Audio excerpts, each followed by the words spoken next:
سلام الكبيدات، كي دايرين؟ لاباس عليكم؟ اموركم هانيه؟ نتمنى من الله يلقاكم هذا الفيديو في احسن احوال يا ربي. اليوم كما كتشوفوا غنشاركوا معكم واحد التشيز بالحامض اللي كتجي زوينه البنات بزاف وكتجي بارده بلا فران بلا عذاب بلا حتى شي حاجه، دغيا دغيا كتوجد معكم. نتمنى من الله تعجبكم ويعجبكم الفيديو ديال اليوم. الا عجبكم ما تنسونيش بواحد لي لايك وكومونتير، ويلا خليكم معايا ندوزو لطريقه التحضير. المهم البنات، هنا إلهام راه بدات طحنات كيكس وذوبت الزبده وغتبدا كتخلط، يعني نتوما غتشوفوا الطريقه من الاول حتى الاخر، غير تفرجوا الفيديو كامل. شنو غديري لنا؟ نديرو تشيز ديال الليمون. يلا زيد. شنو عملتي تما؟ هنا عندنا الزبده مع الكيكس مع الزبده. يلا زيد. لا تنمشي كملي تما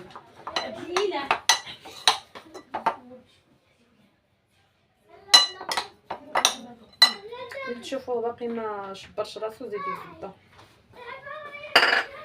عملتي واحد كيكه ماريه ياك باش يكونوا عارفين شحال عملتي. نتوما على حسب المول اللي عندكم تقدروا تعملوا يا كيكس باكيه وحده يا جوج، حنا عملنا غير وحده باش تجينا الطبقه هي هذيك معوضه.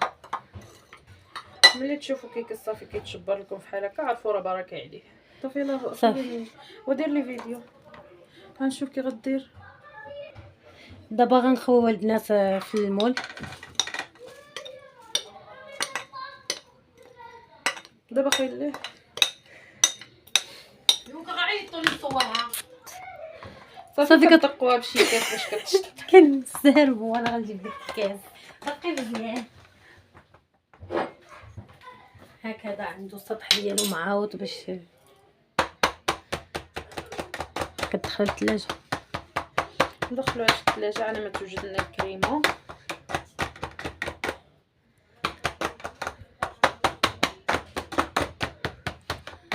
صافي ضروري ما كتدقوا عليها البنات مزيان باش كتشبر راسها. صافي وقتي راه غيعمر اصلا فيها جوج كيسان. المهم البنات عندنا جوج كيسان ديال الكريمه. اصلا هاد الكريمه قالت الهام راه فيها جوج كيسان. شحال فيها بركه. صافي المهم كديروا جوج كيسان ديال العنبه، شويه فيها جوج كيسان ديال العنبه د الكريمه، عاد كتطلعوا الكريمه ديالنا هيدا.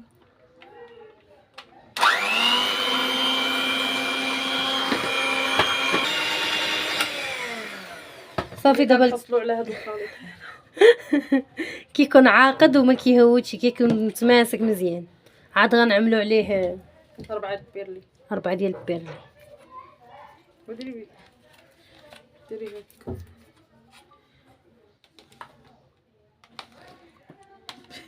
اش كديري؟ ديري غلقيط.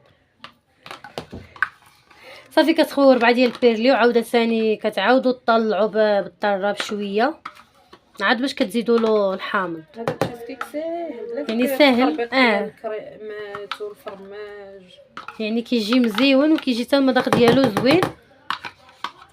الا عندك ودابا البنات غنعاودوا نطلعوا الكريمه ديالنا.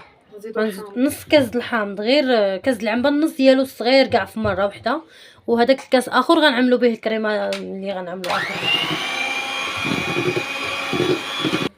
صافي البنات كتبقاو تخلطوا. دابا كتجمعوها بالسباتول بحال ما هكا. كتكون تشيز كيك ديالكم اللي درتو في الثلاجه كتكون شدات راسها وكتجبدوها وكتعملوا عليها الكريمه. يلا تخلطها مزيان ياك. صافي كتحصلوا عليها في القوام هذا كيجي هكا متماسك مع بعضياتو. صافي كنخويوه في المول. اري المول. صافي اختي من بعد ما جبدناها كما كتشوفوا من الثلاجه من المجمد، عفوا كنا درناها في مجمد. دابا غنخويو عليها الكريمه ديالنا كما كتشوفوا وغنحاولوا نسرحوها بسباتول مزيان البنات باش تجينا مقاده.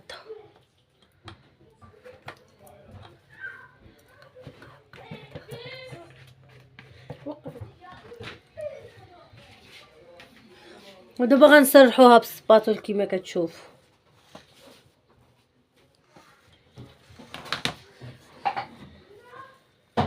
كتسرحوها يعني المهم كتسرحوها مزيان حتى كيتقاد لكم الوجه ديالها، وكتردوها للمجمد حتى كتكونوا وجدتوا الكريمه الثانيه د الحامض. الثلاجه الا بغيت. ولا بغيتو غير في الثلاجه كما قالت لكم إلهام. ضروري ما تجيكم مقاده باش ملي كتخويو عليها الكريمه الاخرى كتجيكم معاوطه. دابا صافي صاوبت لها الوجه ديالها بحال هكا كيجي مقاد، وغندخلوها للثلاجه تشد راسها واحد شويه، ندوزو نصايبوا الكريمه ديالنا. صافي هنايا درت واحد داك الكاس الحامض اللي كان عندي هذا، معاه 2 مغارف ديال السكر، وغندير واحد المغروفه صغيره ديال مايزينا، عين مغروفه صغيره بحال هكا. وصافي كتحركوا هاد المايزينا هنايا مع السكر وكديوه فوق النار حتى كيعقد. هانتوما البنات من بعد ما يعني غير غلات طلعت فيها الغليه واحد شويه، يعني ماشي بزاف، كتبردوها غير واحد شويه كتخويوها فوق الكريمه. صافي كتبقاو تحركوها حتى كتبرد واحد شويه. يلا زيد. صافي دابا من بعد ما بردات غنخويوها تما البنات، خوي فوق المعلقه بسم الله باش ما كتقبلكمش الكريمه ديالكم. يلا دوز لجهه اخريه. صافي وكديروها في الثلاجه. كتخويو وكديروا في الثلاجه. الا شي مرات كتهضر بشويه ما ديوش عليها. انا ما كنعرفش نهضر. صافي دابا خوتي عندك. صافي هنا من بعد ما دخلناها للثلاجه وشدات راسها البنات مزيان وتماسكات الكريمه ديالنا، ما كتجيش جامده بزاف البنات، المهم كتجي متماسكه واحد شويه بالحق، كتبقى كريميه البنات، كتجي زوينه بزاف صراحه الله. هاد التشيز كيك د الحامض كتجي خطيره، مع خصوصا ملي كتعملوا لها داك دانون داك بيرلي في الكريمه كتجي زوينه بزاف. نتمنى تجربوها وتعجبكم. المهم هي اكيد غتعجبكم، خصوصا الناس اللي كيعجبهم الحامض، العشاق د الحامض راه غتعجبهم اكيد. وصافي هادشي اللي كاين. نتمنى من الله الا عجبكم الفيديو ما تنساونيش بلي لايك وكومونتير وشاركوا الفيديو مع العائله ومع الاصدقاء، وهذا فضل وليس امر. وصافي نخليكم نتلاقاو فيديو جديد مع وصفه جديده مع فلوق جديد، اي حاجه درتها جديده نشاركها معكم كما متعودين عليا. يلا بسلام عليكم.